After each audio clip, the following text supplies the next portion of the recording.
Good morning, clients. Today is Friday, November the 20th, 2020, and I'm coming to you guys from quarantine. As most of you guys probably know by now, I tested positive for COVID last Friday, and I have to be quarantined till sometime next week, but I'm feeling much better. Today I actually put on lipstick and mascara, so that always makes a woman feel good.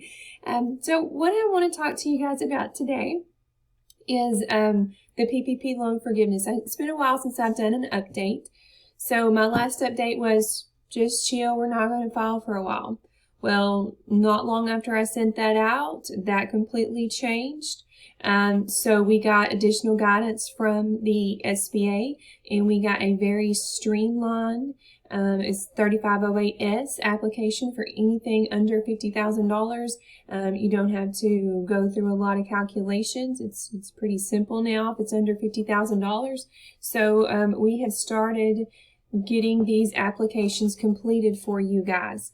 So we're starting to work through our list. We've probably got about a third of these applications filed. We actually found out a couple days ago that a $200,000 PPP loan has already been forgiven within a week of when we filed the application with the bank. So that's amazing. That's a lot faster than what we had expected. Now, some of these we have filed 2 to 3 weeks ago. We have not heard back on those yet.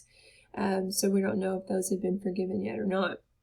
But we're getting these things completed for you guys. And the main reason why I'm doing this video to do the PPP update is to let you guys know about some IRS guidance that was released yesterday. Okay, so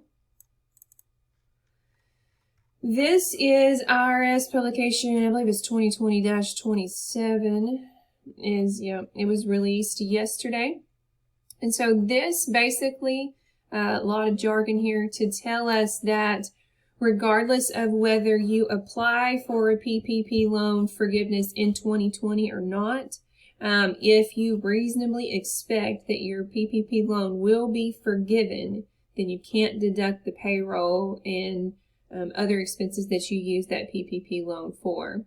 So as of right now, the IRS is still holding their position that this PPP loan forgiveness is not going to be taxable income, but what you use the PPP loan for is not deductible. So in other words, it adds to your net income and increases your taxes. Therefore, we're going to call it taxable income because for all effective purposes, it is. So originally going into this, we thought, well, okay, it's actually a loan. So as long as we don't apply for it before the end of 2020, then it'll still be a loan. It's not income until we actually apply for forgiveness. So we'll wait until January to apply for forgiveness, get it forgiven in 2021, and it's 2021 income. So we can delay paying tax on this income for a whole year. Now, well, about 60 days ago, 45 days ago, doing some research, I realized that's probably not going to happen.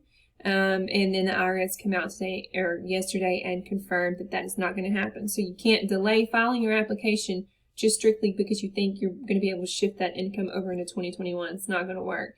So even if you haven't filed this application by the end of the year and it hasn't been forgiven, if you reasonably expect it will be forgiven, we can't deduct the wages that we use that on.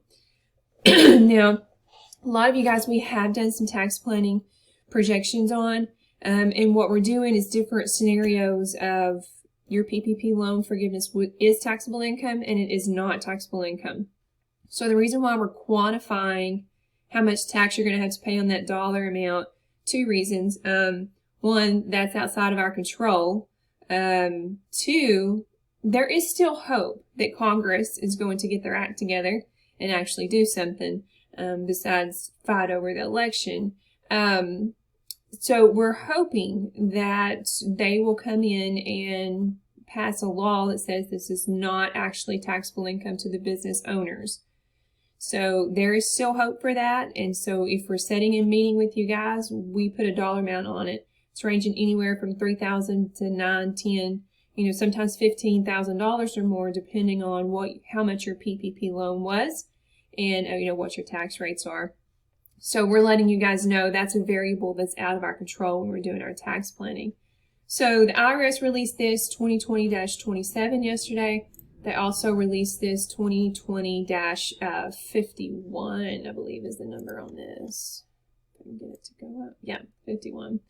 So this says, it's basically a continuation of the 27, and it says, if you file your tax return at the end of 2020 and you think that a portion of your PPP loan is not going to be forgiven, then you can make a reasonable estimate and deduct the expenses you think you're not going to get forgiven from the PPP. Well, 51 is not so applicable to us because I believe all my clients are going to get your PPP loan fully forgiven, and that's what we want. We want to get it forgiven because that's free money to you. Yeah, worst case scenario, you do pay tax on the free money, but it is better to have the money and pay tax on it than to not have had it in the first place, in my opinion. So just want to give you guys that update. If you haven't heard from us on doing your PPP loan forgiveness applications and you want us to do it, please reach out to us. A couple other things before I let you guys go. So some banks in town have portals for these PPP loan forgiveness applications. The ones that we know of and we've dealt with so far are Guarantee Bond Bank, Bancorp South Bank, Red River Federal Credit Union, and Arvest Bank. So if those bank names ring a bell, you got your PPP loan through them, then you need to go find the email from them that is a link to their portal and send that to us if you want us to assist you in preparing this loan forgiveness application. The other banks, there may be some in there that I'm not thinking of off the top of my head, but most of the banks are taking paper applications, not portals. So then we have the paper forms here. A lot of times we have access to your payroll records, and so we're printing off the payroll records, attaching payroll tax reports. Sometimes we have to do the calculations. If it's over $50,000, we have to actually put the calculations on the form. If it's under $50,000, we don't have to put the calculation, but we do have to provide the documentation. And then most of the time, we're taking care of sending these to the bank directly for you. That way, if the bank loan officer has any questions or any corrections, any technical corrections on the spelling of names or anything like that, they can correspond directly with our team to get those corrections on file. One other thing is, I'm not for sure if the PPP loan forgiveness is going to be taxable to the state of Arkansas or not. As of right now, we think it's going to be taxable to federal, but Arkansas we're not sure of. Arkansas is a state that does not have automatic conformity to the federal IRS tax code. So they don't have to tax this as income. In other words, they may allow these payroll deductions paid with this non-taxable income. We do not know at this point. I tried to call the Arkansas Department of Finance Administration Corporate Audit Office this morning, and the lady I needed to speak to is out, so I'm expecting a phone call back next week, and I'll hopefully be able to give you guys an update. As of right now, I want to plan on this being taxable to the state of Arkansas. Prepare for worst case scenario. Just in case it is taxable, let's go ahead and get in those estimated tax payments to cover that. And if it is not taxable, great. You'll have overpaid your taxes and you can get a refund or roll it over to next year. So that's all I have right now as far as an update on the PPP loan process. So if you guys have any questions for me, shoot them back to our team, and you be safe out there. And have a happy Thanksgiving if I don't see you guys before then.